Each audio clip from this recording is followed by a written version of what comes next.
From the vibrant heart of the UAE to every corner of the world, welcome to Season 2 of the International Classroom Podcast.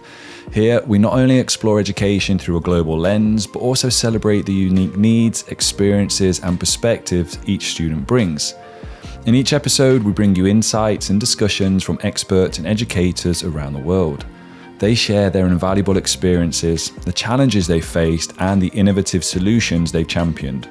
So, whether you're an educator, a student, or simply someone with a passion for lifelong learning, we invite you to be part of this journey.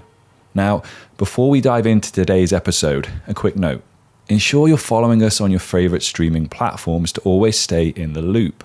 And if you're tuning in via Deep Teaching on YouTube and you haven't clicked that subscribe button yet, do us a huge favor, do it now. We've been privileged to host some truly remarkable guests, and your support in sharing and liking these episodes means the world to us. On to the episode. One thing you're going to have to help me with here is, because I remember on a YouTube video when I was trying to pronounce your surname. Wemyss. Think of it, W-E-E-M-Z is the best way to think of it. Wemyss. I was miles off. I said Wemyss. Okay. I'm from Stoke-on-Trent. My family for generations is from Stoke-on-Trent. But this is the actual. They wore this to my actual wedding because we had two weddings. One party kind of thing in Romania, and then one in like the civil service in the UK. So this is actually my actual clan's tartan that I'm wearing. Very nice, very nice. So you're a Stokey. I was listening to your accent. And trying to unpack it from there. Because, we're a similar neck of the woods then, because the closest, Burton-on-Trent.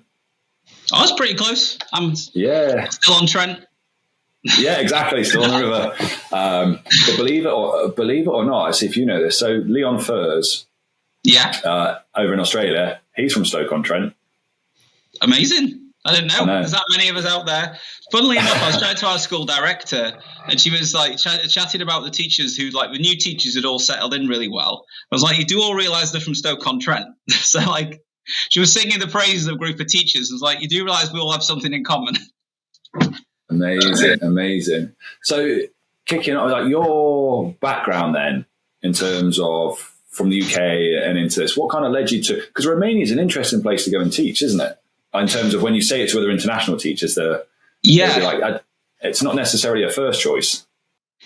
It's becoming more so. I went to I forgot the name. I think a job fair last year in the UK, and it was really on people's radar.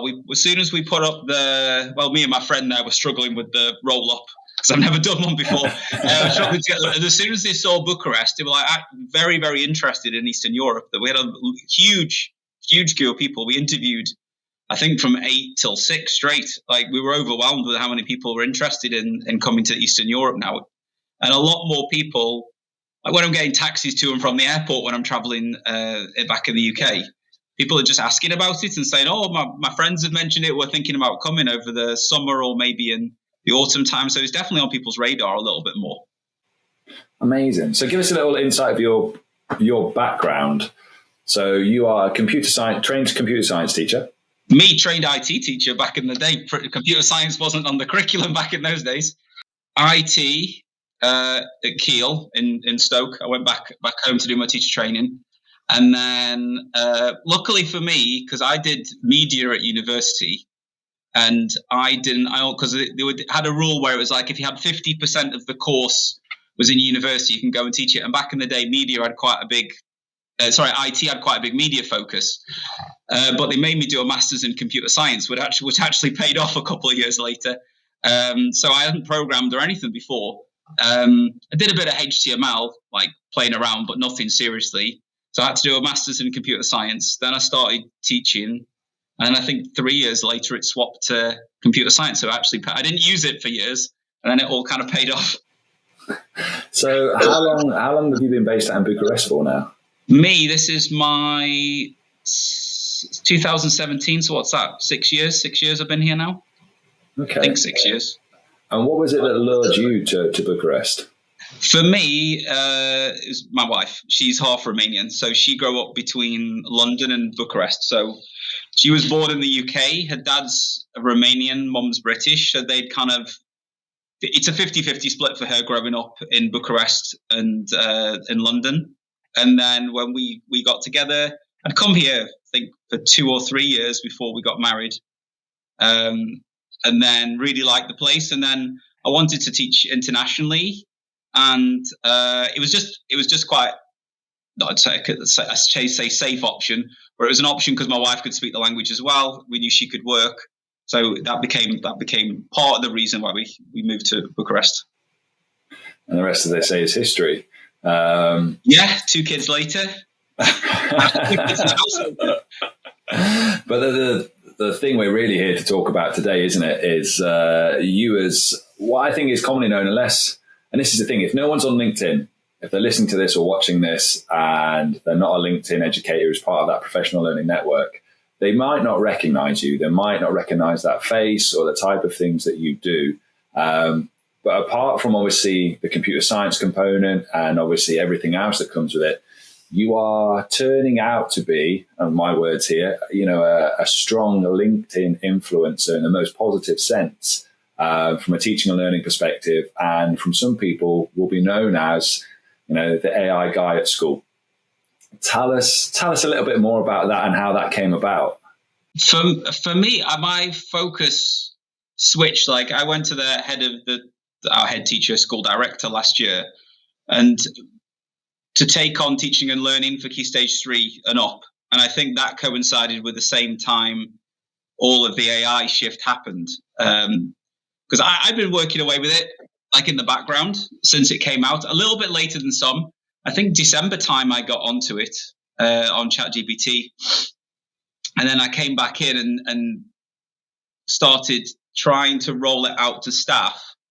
But then we were hit by the wait lists. So no one else, I went in like, try ChatGPT, it's amazing. And then I got all the heads of department to sign up, and then everyone was on a wait list, so no one could use it for a couple of months. And then, but for me, I think when I went on LinkedIn over the summer, that's when it all kind of took off. I just started putting a few ideas out there, and people started to respond positively. And then it was great because other people post ideas, and that's kind of, you read someone's post, someone else's post, and someone else's post, and that triggers a couple of different ideas that you've got in the back of your head. But being called an influencer is quite, I don't know, that's I'm throwing that to it's nice, but I never think of myself that way. I just do it because it's mainly fun. It's fun to talk about it. It's fun to find some like-minded people to bounce ideas off. And like, I've never really got social media before. Do you know when you talk to the kids and you talk to the students, you're like, I don't get it, where you can talk to strangers and you feel so close to people. And I don't know, it's got to be face to face. Maybe that kind of little bit, again, could probably give my age away. But it's the first time I've ever used social media where I've actually kind of got how you can have that connection with people that you've not met physically before. And it's kind of more on a professional level. But I think it's just been really interesting, a really great journey. And I don't think of myself as an influencer or anything like that at all. I'm just doing it mainly just for, it's still my full-time job working and teaching. And I've been a bit quiet the last couple of weeks just because school has just been the priority. And AI, I'd love AI to be my only responsibility in ed tech in the school, but wearing many hats and spinning many plates every day. So it's taken a bit of a backseat the last couple of weeks, but still trying to come up with AI literacy, AI curriculum stuff, seeing what Darren's posted the last couple of days with Study Hall, trying to look into that, trying to think how I can tweak that to my own context, my school, different cultural values I think you're going to have all over the world, parents' attitudes to AI and ed tech and things like that. It's going to be a bit of a I didn't say minefield, but it's going to be a very careful road to tread depending on what parents' views are of it. So we are actually tomorrow I'm doing a digital skills webinar for parents as a warm up to building up to some AI, rolling out some AI or letting them know that we have AI. So I'm mainly going to focus on Office and Office 365, telling them we have these free platforms for you that you can use, and here's how your children can use them a little bit better than they are. But then the end part, I'm going to dip into Canva, which has got some of the AI tools for parents. So that's kind of like my soft opener. And then I'm going to hopefully build on the back of that to show them what we can do. But we're calling everything digital. I've decided that even the school owner was very scared. Every time I said AI, he was like, oh, people will react negatively to this. Don't say AI. Because I think just the media, it's all the job replacement stuff and everything that's in the media. So we're calling everything digital skills, digital literacy. It seems to be the softer option that people are willing to. It doesn't get the automatic kind of like pushback that you get when you say AI. Yeah, I agree with that. I think if you put it at its basic core, it is a digital tool, isn't it? I'll give you an example. The internet in our school went down yesterday. No fault of the school, but obviously just stopped working. So then you go, well, I can't get onto any of the digital thing, AI being one of them. It's not a standalone component. So I think you're right in terms of addressing it as a digital tool, because it is just that, isn't it? It's something that you need the internet to access. You need kind of these things. If you remove those things, it doesn't work. So yeah, I think you're right to address it in that way. And in terms of being an influencer, if it's LinkedIn wise, I think the term to put it would be positive influence over exposing people to things and skills and applications that they would not necessarily see and know how to do it. So I think that has changed in terms of teachers sharing content to therefore have I say an influence, but to help upskill other teachers. And I think that's the benefit of LinkedIn. Yeah, I've been posting, like I was posting twice a day for a while, just because I was kind of in a flow, and things were, it was kind of fitting, vibing at school and kind of the stuff that was happening. But for us, it's the end of term. So everyone's busy doing the end of term reports and things like that. And I think you've got to find the time and the place. If you're going to roll something out, you don't want to do it to death. Like even for me, like being the AI guy is nice, but when people are coming up sometimes and it's like staff team building, we have to build like a cart out of wood or something, like, oh, I bet you wish AI could do this, don't you? I bet you wish AI could do that, don't you? So it's about like reading the room sometimes and thinking maybe people are a bit AI'd out.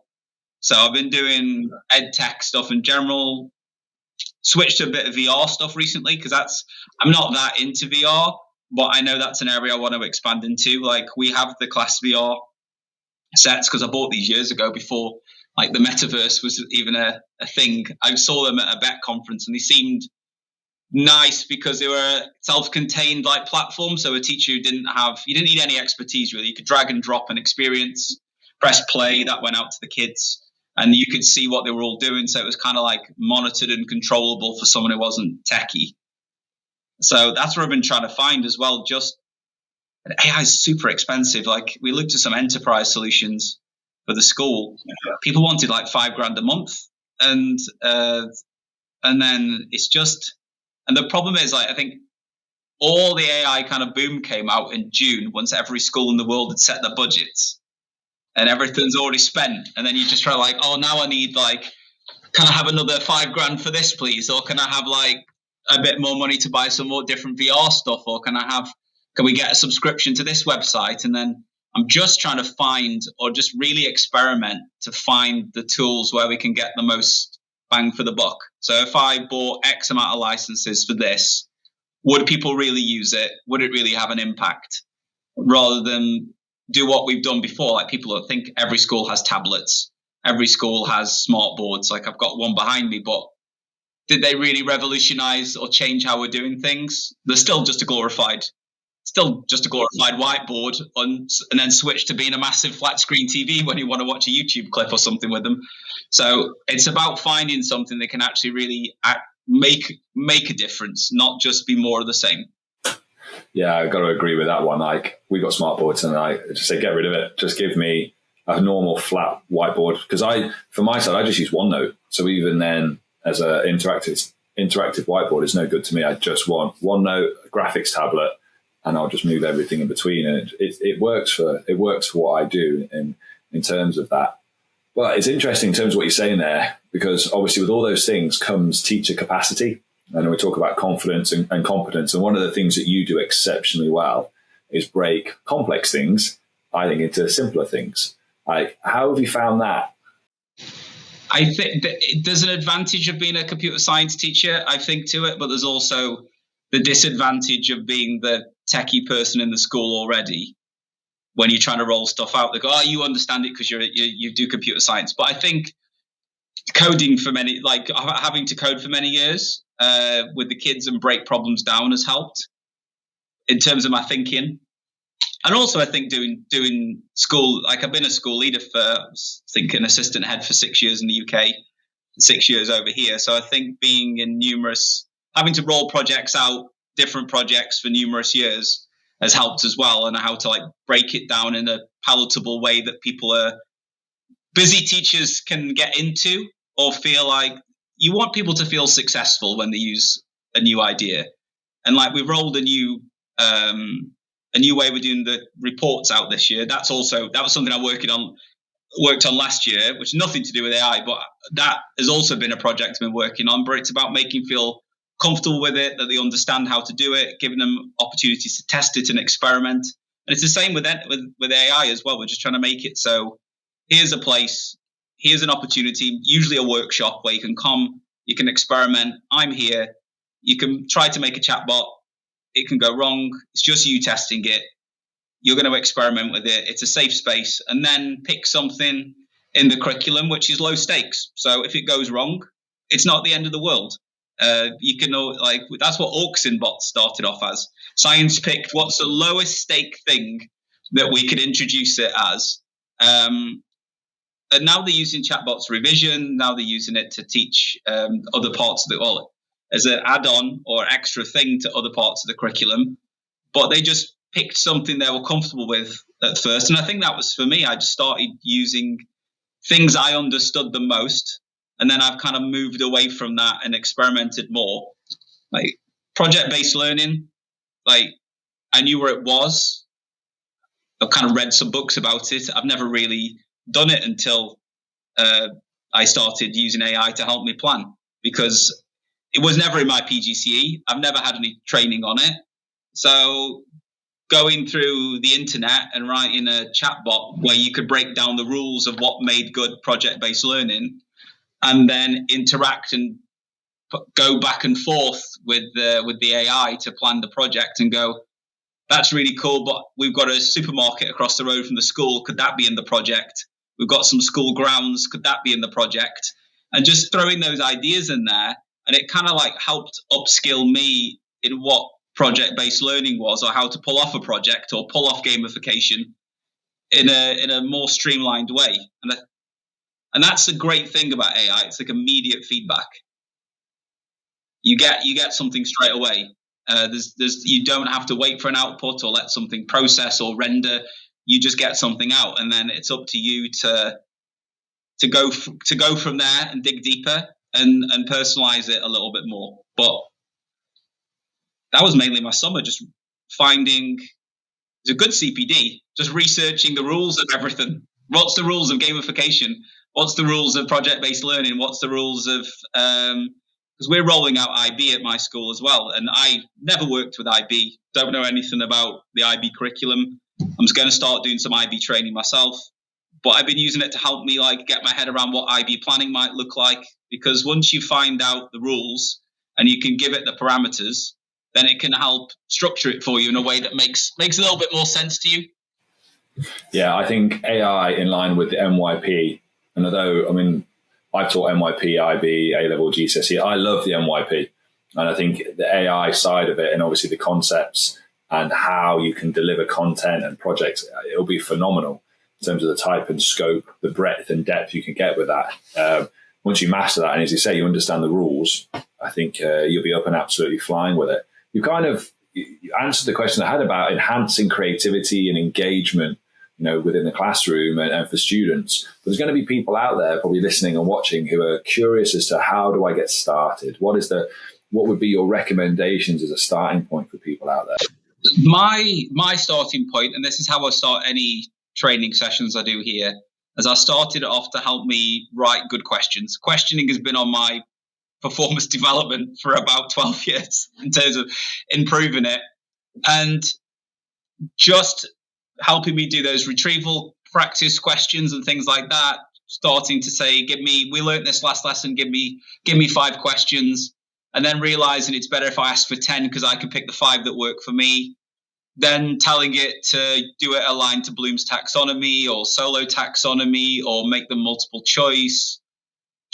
I start off really simple and just show how you can add a few more parameters and actually get really powerful outputs, and just asking it for more than you need. And then you pick as the human what's going to work for you. So if it generates, we did the project workshop and I said, if it generates a project for maths, you type in your learning objectives and that doesn't work for you, just press, give me another option.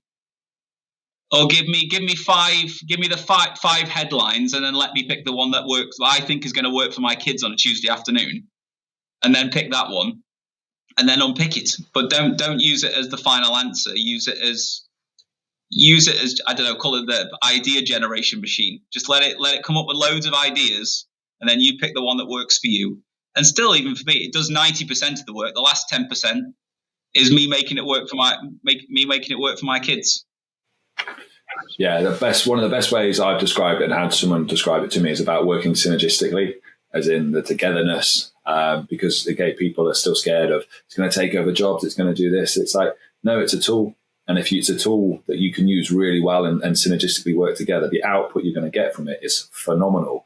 I can't say it's reduced my planning time, but what I would probably say is because I'm more engaged with it and I'm doing a lot more with it, but the output, I would probably say, in the quality of my lessons, I don't know, someone's going to laugh about this, but the quality of my lesson, I think, has got better. And what I mean by that is that the diversification, the adaptation, and I use it more for real world problem scenarios. Like, it will come up with things for me much, much faster and a broader sense that I've probably would ever be able to do in that time frame. So, for example, it came up with a design an element for my year 8 kids. And I would never have thought about it. It told me about Einsteinium. I'm like, I'm a biologist. So for me, it's like things like that. And then I've been using it a lot more recently for audio and podcasting. So I'm trying to get my students into creating mini audio files and how they can podcast. And they love playing around with the voices, but it's just another way of them getting to look at information processing, because that's all it is. Like, it's just a different format of hearing information, but they're like the creativity side of it. But in that, again, comes up with the ideas much, much quicker than I probably ever could. But based on that, obviously, that's kind of where we're at now. And everyone we speak to is like, we're only a year in. Imagine, we've got to be preparing for the next 5 years. From your perspective, what do you think is going to be in store for us in the next couple of years? I can tell you what I don't want more than I do want, I think, because I haven't fully formed this thought yet, and I'm half written the blog, and I keep saving it because I don't want to come off overly negative. But my worry, there's always this big push about personalization. It's all personalization, but I don't feel, aside from me knowing my students and feeding that into my inputs when I'm saying like, they haven't understood this concept. Can you give me some ideas which would be maybe a bit more hands-on, or maybe this? That personalization is there, but I think I'm worried that one-to-one personalization means kids in front of screens, clicking buttons, just like, oh, you didn't understand this concept, here's a video. I still want that human element there. I don't want it to just be, I think we went to a marketing training like tail end of last year, and here's blended learning. This is like the future of education. And it was a school in America. It was like a huge hall with all the kids in booths with lit screens. And I call it like self-checkout education. There's just one teacher strolling around 90 kids who are all just plugged into screens, just teaching them.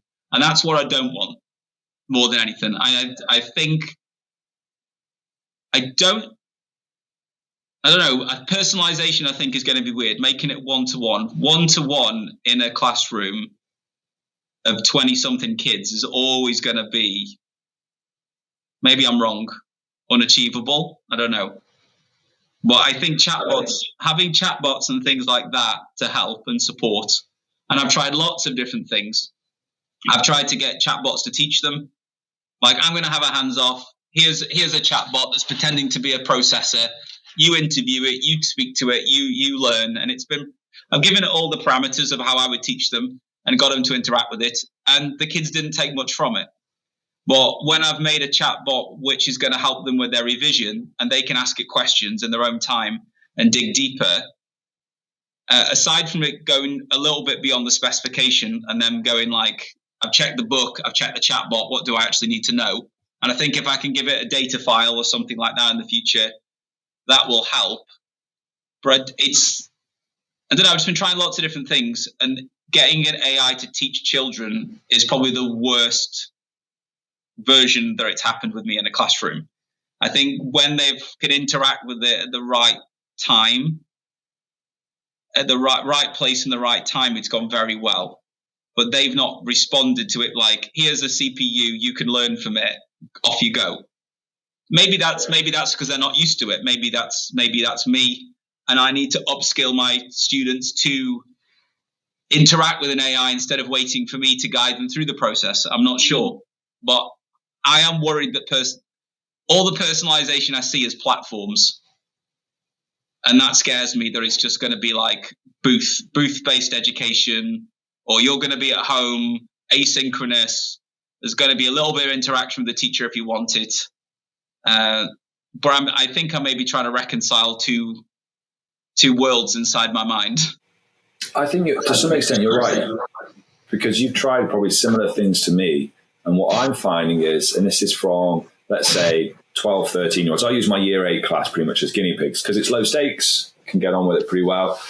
And what I'm finding with them is their ability to hold onto a task, as in like, even if there's multiple components to it and there's AI thrown in, their deviation after 10, 15 minutes is huge. And they need kind of that, right, step in, progress check, or something where there's teacher, just to almost decompress cognitive load. Yeah. And I think how I've been exploring it and trialing with it is what I'm starting to see then is that if you keep them on that high point constantly, like they just drop off. They just need a break. That is the personalization, because I was chatting to someone who has a chatbot service and was like, is there any way when the kid logs in, it knows it's kid X, Y, and Z, and I can give it different instructions, so I can tell it for kid X, keep on top of them and do this. With kid Y, crack a few jokes, that works for them, if you know what I mean? Like, that's the thing in the room. And you can read a room, like sometimes my year 13s come in and it's like, right, it's game time. And other times they've just come from further maths, because most of my class do further maths, and you can come in and see the brains are shot. And I don't think they could type in, please be gentle with me, I've just done further maths. I don't know if it'll respond well. I'm not sure. I asked them not to try. They haven't tried that yet. But it's just that non-verbal body language. Yeah. I've known you for 6 years. I know what you're like. You're at your best. I know this is not your best, but I know the reasons why. Here's me adapting to it as a human. Yeah.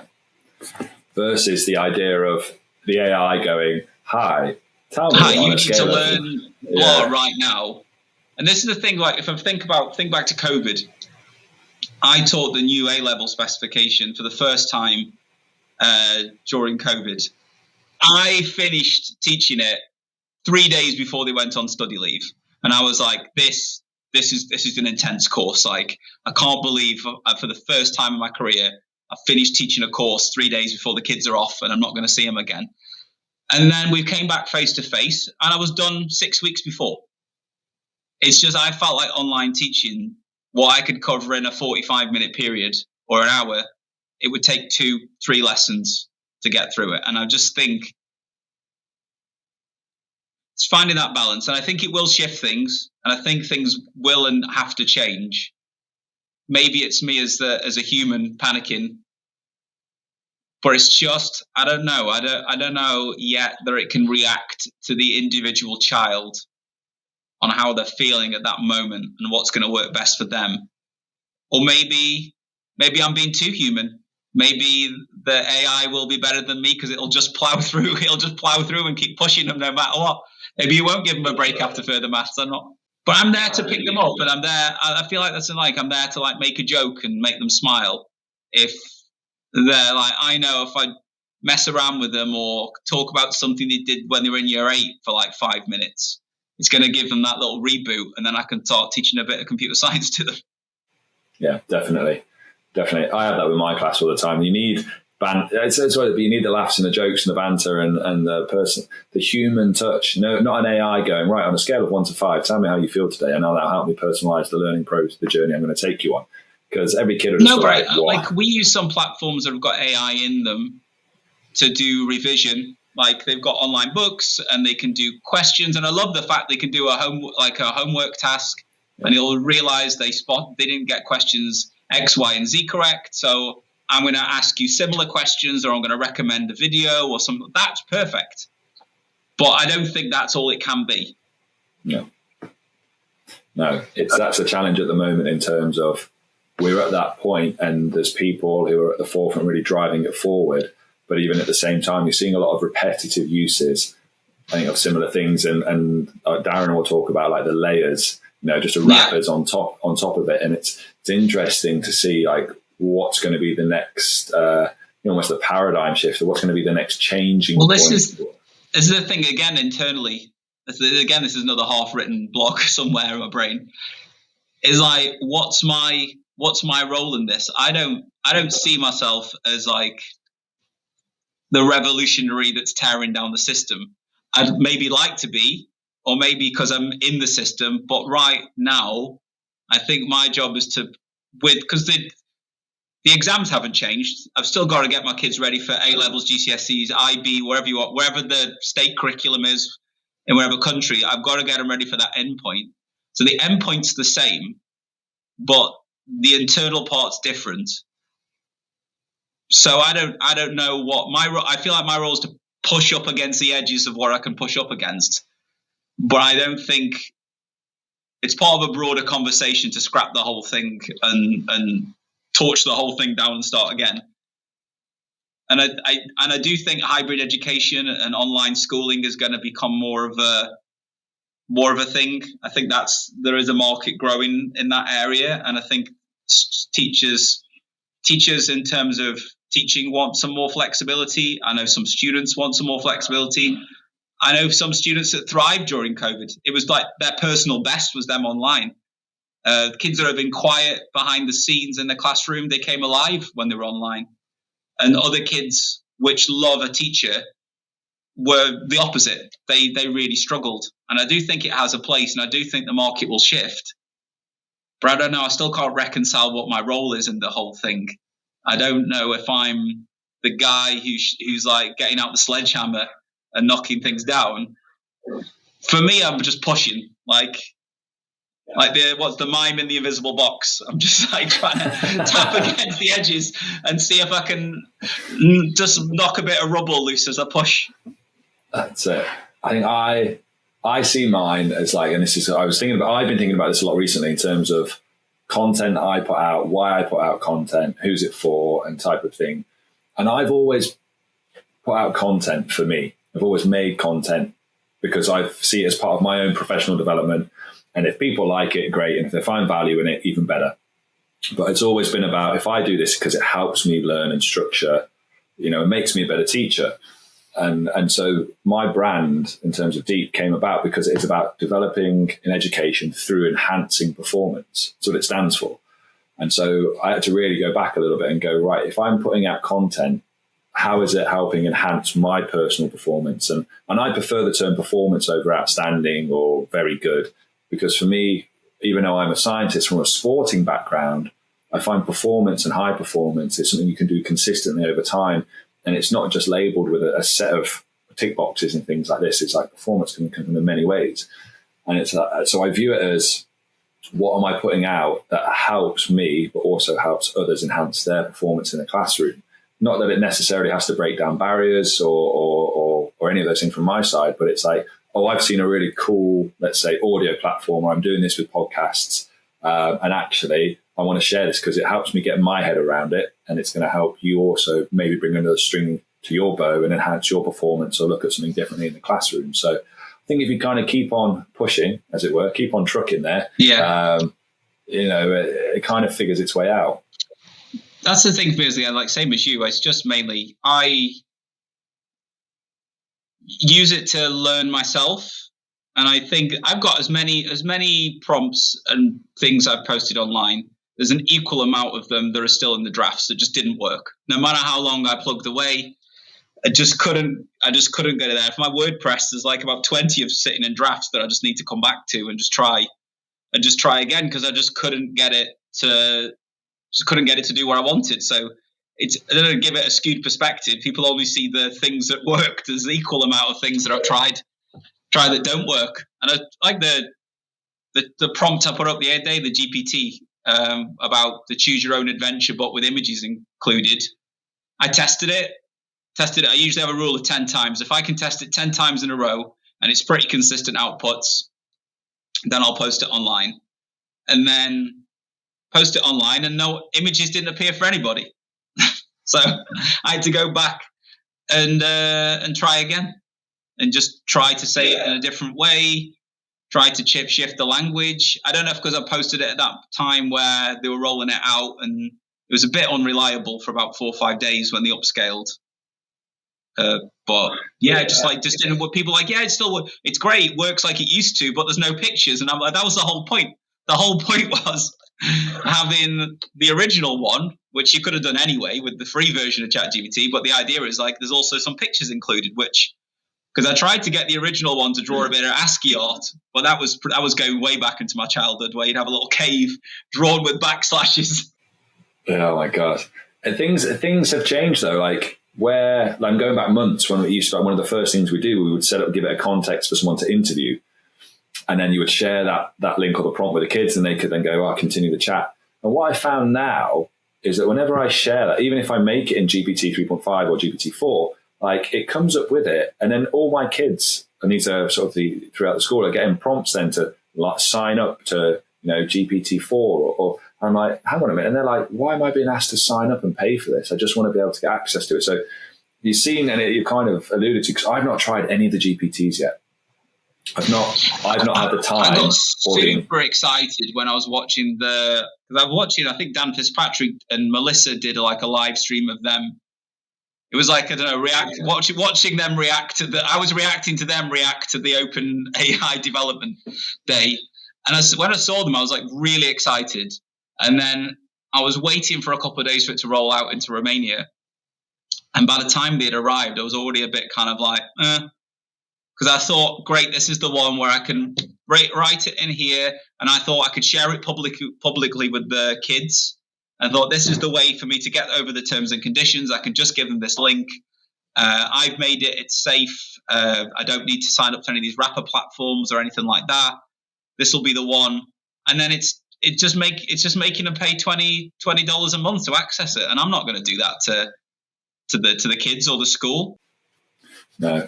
And this will be interesting, won't it? Because there's probably a lot of people out there who might have some gist of this, who maybe don't, but the whole field has changed, hasn't it, in the past couple of weeks with, and that's led to a lot of questions of, well, now what's going to happen?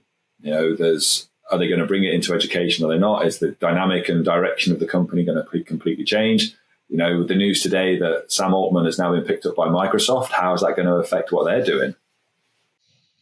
Yeah, because that for me is like that's the one thing for me where I feel like I want to do going back to the digital tool stuff with the kids, with Copilot being out there. Originally, it was just ChatGPT, and I thought it's kind of ring fenced. There's terms and conditions. They're like the 13 to 18 thing, so that's a bit of a preventative barrier. The GDPR, all that kind of stuff as a school that comes into it. But then if Copilot's just going to be in Windows, Google Bard's just going to have it, like everything's just going to write your first draft for you. I think that's why I tried to keep up with things, because I think you need to be aware of what new thing's going to have AI. All our kids have got Canva. When they rolled out the Magic Studio, my first thing was to create a fake student account, jump on, and see what they could do, because we didn't inadvertently want to roll out AI, the magic right, to all of our students without having a framework in the school around it. So I'm frantically trying to keep up with everything that happens, just because we need to know what the impact of it's going to be. Yeah, there's loads. I look back and I go, there's so many tools that I've not tried, and not like I use Canva all the time, but and we're just launching it into our school as well. But I've not tried the AI. And part of mine is, am I interested in trying it? And that kind of drives my direction of where I could see it working for me in class, and therefore would I use it? And that kind of, if I can't, then I won't get onto it. And then I feel bad. I'm like, I feel like I'm being left behind. I need to know about this. I should know about this. And it's like, actually, for me, sometimes I'd rather go, look, I've got a couple of ones that work for me. I'm going to master those, because otherwise, as you've probably seen, there's so many platforms out there, so many different things that are happening and could be happening and should be happening. You've got that emoji with the brain. Yeah. It's a little bit like that, isn't it? You can feel like you're being left behind. But that's why I've tried to stick to ChatGPT, and I've tried to write everything on 3.5 and test it on that. And I'll play around with new stuff because I think you have to. And we already had Canva, so I wanted to make sure that, because I'd already seen we'd have like some of the text to image stuff. So the kids mainly use that in lessons, if anything. Like that's a safe AI. They haven't got magic right in the student version, so it's a little bit more restricted there. But they can interact with some AI and some AI tools, which is nice. It's a safe, free way for them to generate images and things like that. Because that's a weird thing for us. We're an Office 365 school, but my personal Hotmail account, showing my age again, my Hotmail account will let me get onto like all the Bing stuff, Bing chat and Bing image generation and DALL-E through Bing. But my work email, which is Microsoft, won't let me do it. And we can't figure out why. I can't my professional work one, which is like a professional license, can't get into like Bing chat. I had this. We were doing something the other week. Funny if we had Darren in Dubai, and we were going through this and said, guys, these means like you can't, for whatever reason, you can't use, because we're the same. We're an Office 365 school. So whenever I wanted my kids and we started using it, I was like, oh, you've all got school emails. It should be fine. No, can't do it. And it was so frustrating, but there's not an answer out there for it. It just says you can't use business account for it. That's literally it. So anything that's classed as a business, not a school, but a business. That was school. No, can't do it. And I had a message from Microsoft the other day saying your Copilot trial is coming to an end. And I was like, what Copilot trial? I didn't even start. I've not even seen it. Quickly went on to Microsoft Word online, and I was like, where is it? I was clicking everything. And like, maybe it's hidden somewhere. But it's just telling me now you can, I think that's going to be paid as well per month to have Copilot, it looks like. It will all be. You're talking about the cost of everything, isn't it? In terms of all these clicks and anything it's used for, it's a small like 8 cents here and a couple of cents there, and it's all going to end up being paid for. And if they're smart about it, maybe the Googles and Microsoft will be able to put it into education, so it's part of those packages, and schools foot the bill for kids to be able to use it. But it's still going to be an outlay cost. It's still the conversations about equity and use, isn't it? It's still going to be there. Well, that's the thing for me. When I made a regular chatbot the way I've been doing it, and then I made a GPT to help them with revision. The GPT had a slight advantage because I could upload materials as the knowledge base, so it had a slight advantage, or I'd stick to the specification more. But the moment I rolled it out, and it was like, because they're over 18, so it's fine for these kids. As soon as someone like, oh, you need a Plus account, and there was like 2 kids that had already got one, and the rest of the class didn't, I was like, I can't use this. Like, I've already created a digital divide in my room by letting someone have a slightly better version of the chatbot because they're paying $20 a month than the other people, which still does 95% of the job, but they have to check if it goes beyond the book a little bit when it's telling them information. So I've already inadvertently done something which might have a negative impact. So then trying to take the better chatbot away from the 2 kids that wanted to use it was a bit of a conversation. Yeah, we're seeing that. I mean, even with platforms, because we've both been involved in this to some extent with Gabby at Mindjoy, haven't we? I was just checking I was going to check if we can mention names. We've already mentioned Microsoft and Google. I'm like, drop them all the big in. ones ready. Yeah, I've got no qualms, issues, and if anyone want to come and sponsor the podcast, it's even better. No, like I was on the fireside chat. We can both yeah, just the caps on and mugs, coffee mugs, it'd be fine. There you go. No, but even I've gone down the road now. We're at the point where we're talking about licenses, subscriptions, and I'm just trying to find like if we got them, and it's great. I really like the platform, and the big advantage for me is you can see the kids' chats. So if I can look at the kids have done some revision and it says if it comes up with that curious thing, I can pop in and go like, oh, this kid's struggling with this. Like you would get a report if you did an online quiz with some kids, you'd get a report saying, where's the areas of misconception? I can use it like that way. So I can see where they need a bit more help or maybe where the chatbot's not working and I can refine it. So that's the added advantage that Mindjoy has over the other platforms. Is I can access those conversations and see what's going on. My students really like it. Like I posted something about it just the other day about how I'd use it with my year 8s, and they really like it. And then I've just started going into developing a Quizmaster. So I was trying to build one of those up today, just have a play around with it. And again, a lot of it's down to the prompt you put in, but as a platform, as a UX design and a safety and obviously the work they're doing with it and the take, I really like it. I think that as a platform for schools. I just want to get I'd love to roll it out across everywhere, but I know where we're at right now. Don't want to create a false sense of thing by posting online. Not everyone's using AI in my school. Not everyone's using it all the time. Some people still don't want to use it. I've done I can do as many workshops in the world as you want, but they're still hesitant or still don't want to use it, and it's just that's up to them. I can't force anyone to use it in the end. I can just show the advantages. The problem I found, and the challenging part I found, is that I'm one of probably only one teacher in school, maybe a handful, but I think I'm probably who's actually using it with students.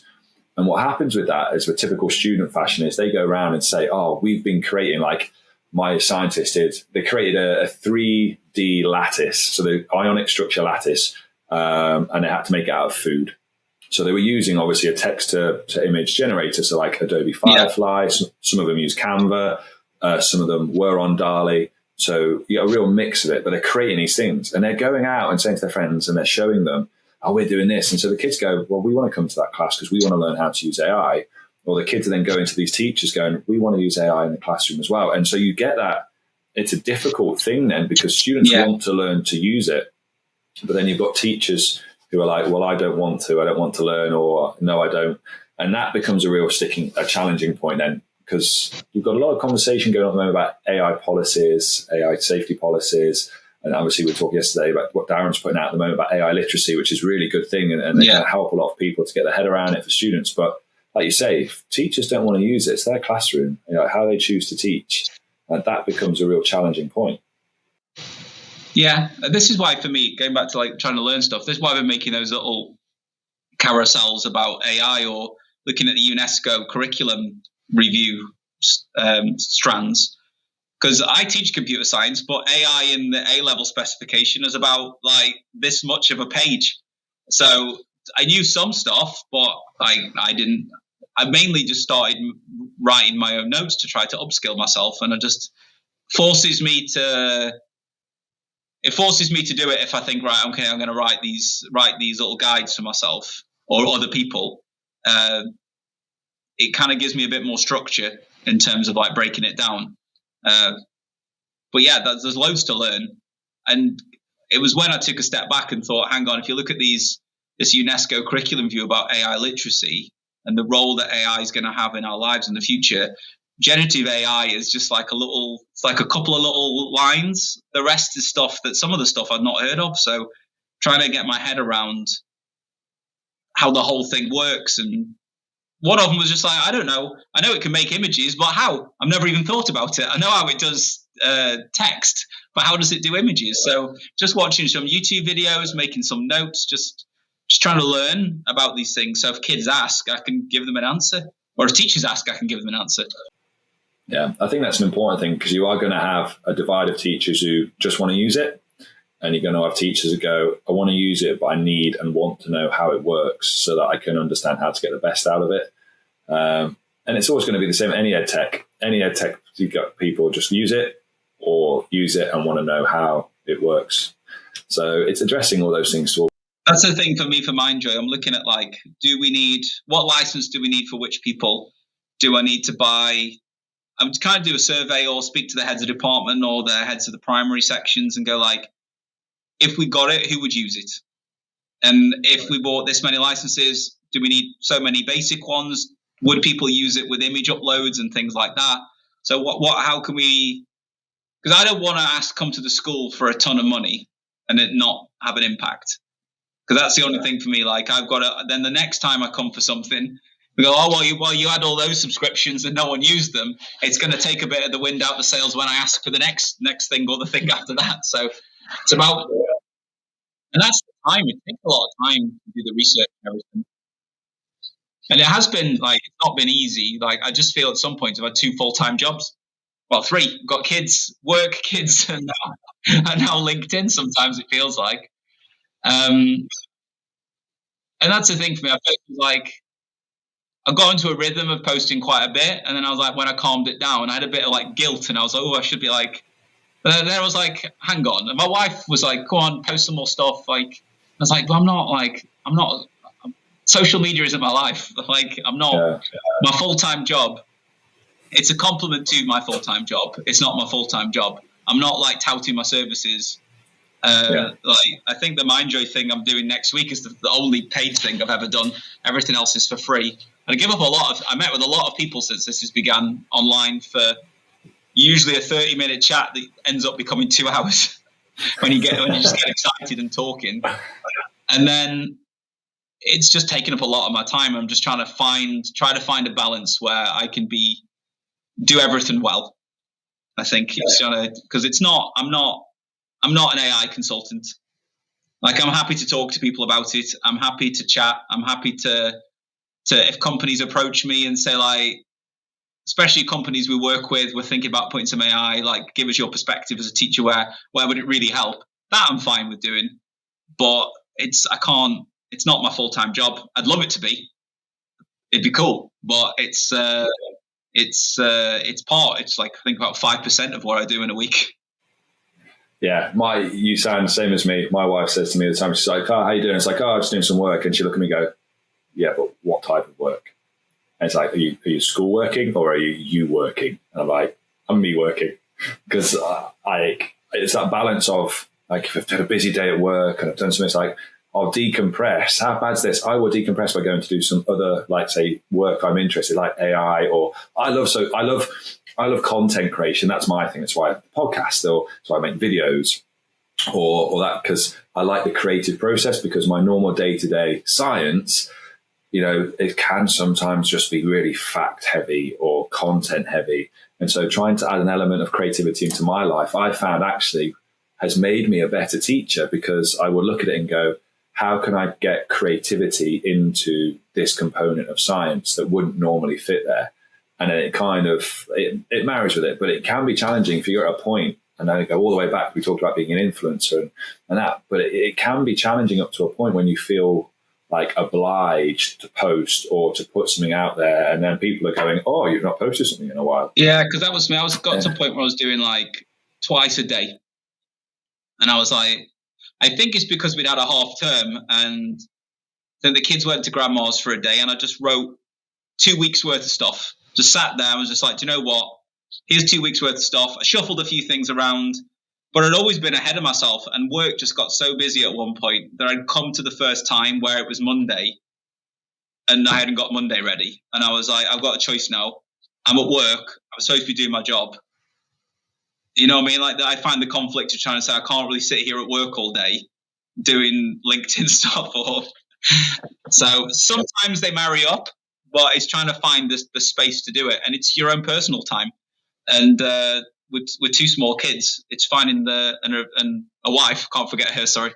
We'll edit that bit. We'll take that bit. That's fine. We'll edit that bit out.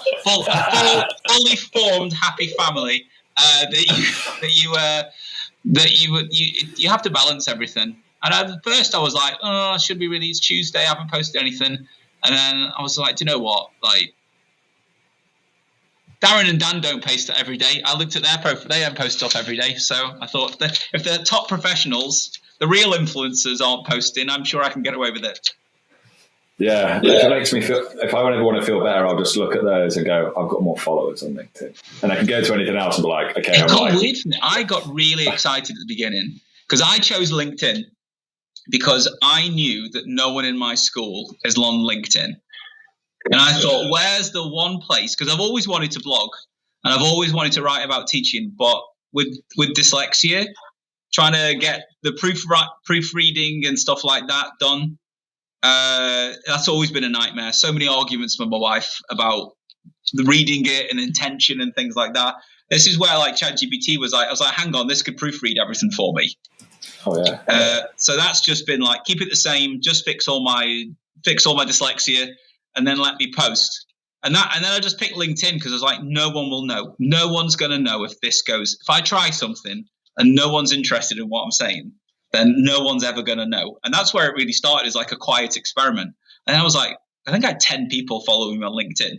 And I was like, oh, now it's got to like, 70. And like, and when it got to 1,000, I was like, this is weird now. Like people. Didn't you post? You posted a celebration post, didn't you? No, that was about the top voice thing when that appeared one day. And I was like, what's going on? If anything, I am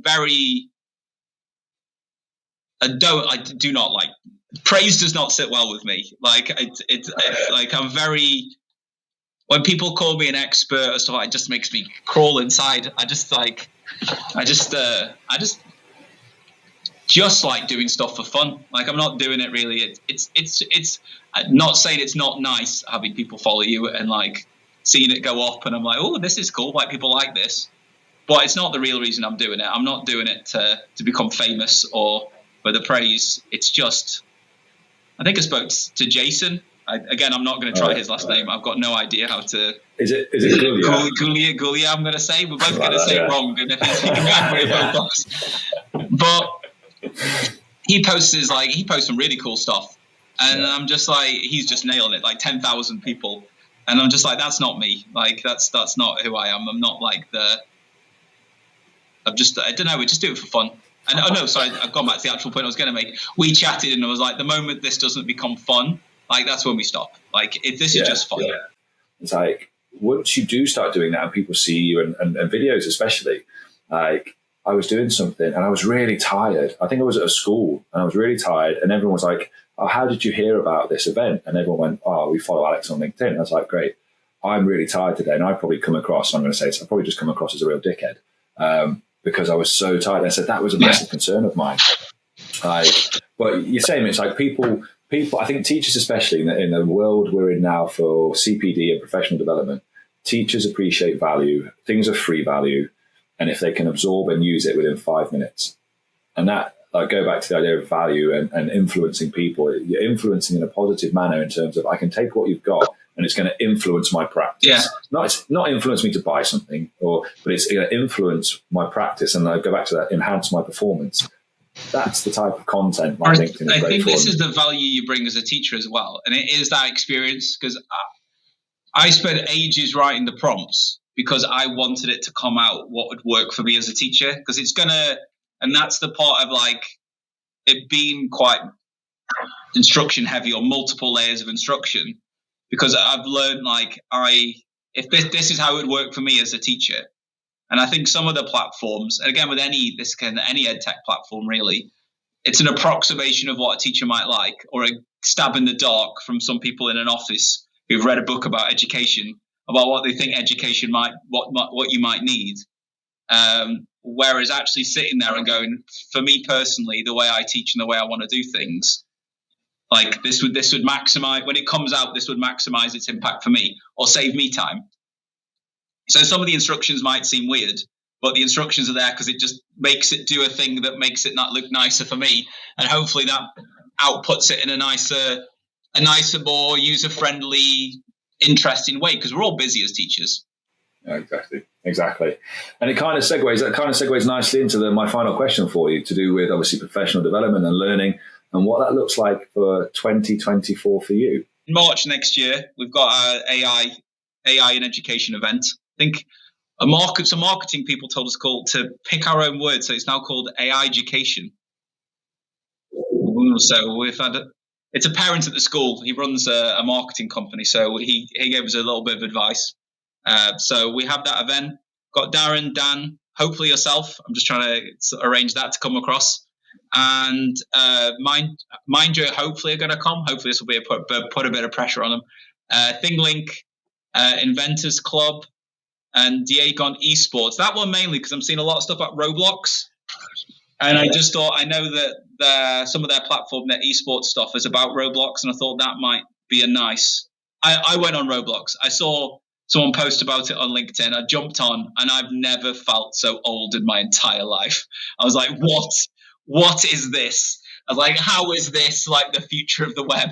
And I was like, so hopefully someone is actually using it all the time. Because that's the thing for me, like, if they can come and talk about Roblox to a load of school leaders, at least they're all aware of what the kids at their school are up to. Yeah. I mean, I can vouch for my kids play on Roblox, Minecraft, those types of things. And I've spoke with one of the guys from there, and it's a real divide because they were over at Guess and I had a chat with him because esports here is starting to really pick up. Yeah. And I think actually providing that information for school leaders and for teachers would be amazing. Like I've certified an esports club in school at the moment, and I think it's fantastic. And those guys are really, really good, actually, speaking to them as well. So it sounds like it's going to be an amazing event. In terms of that, then, plugging away for you, obviously it's going to be in Bucharest. In Bucharest. I'm trying to finalise tickets, hopefully this week, because it's just, again, it's just me doing everything. So I've been trying to find an online ticketing website that will help me figure that out. So I'm hopefully going to sign a contract with them this week. Tickets should go on sale next week, so everything should be up and running. It's just been a labour of love over the last couple of weeks. Thought it'd be easy, really easy organising an event. I'm sure, like, I'll send a few things out and sponsorship will pour in, and like I've just met, like it's been nice. But I've met with so many people, so many companies, and it's been really cool to chat with people. But just to try and arrange the whole thing, it's like again another full-time job in itself. But I'm really excited for it. It's going to be really... I think once I've finally got everything done and online, and hopefully people start to buy tickets, I'll be excited.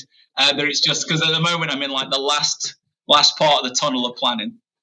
But I'm really excited about the event. I think like originally it was supposed to be now. It was supposed to be 27th of November, but I'm actually really happy that it's got postponed because of several reasons. Mainly because it's just I didn't realise how much of a mammoth task it was going to be to organise, but yeah, I'm really excited. Who knows what like Sam Altman and Microsoft might have achieved by March.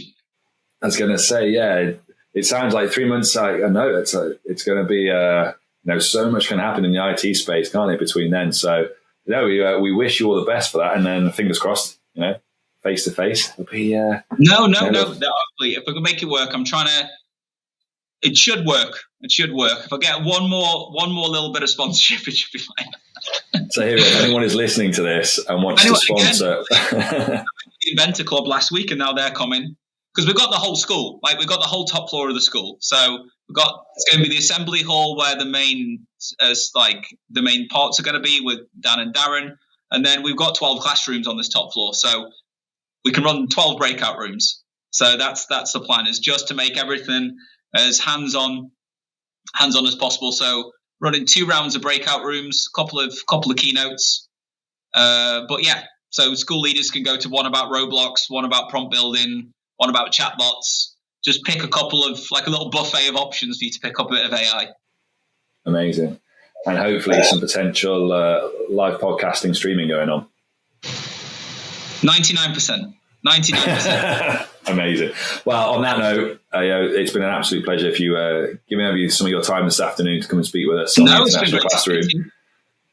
Really appreciate everything you're doing and sharing at the moment with the teaching community around the world.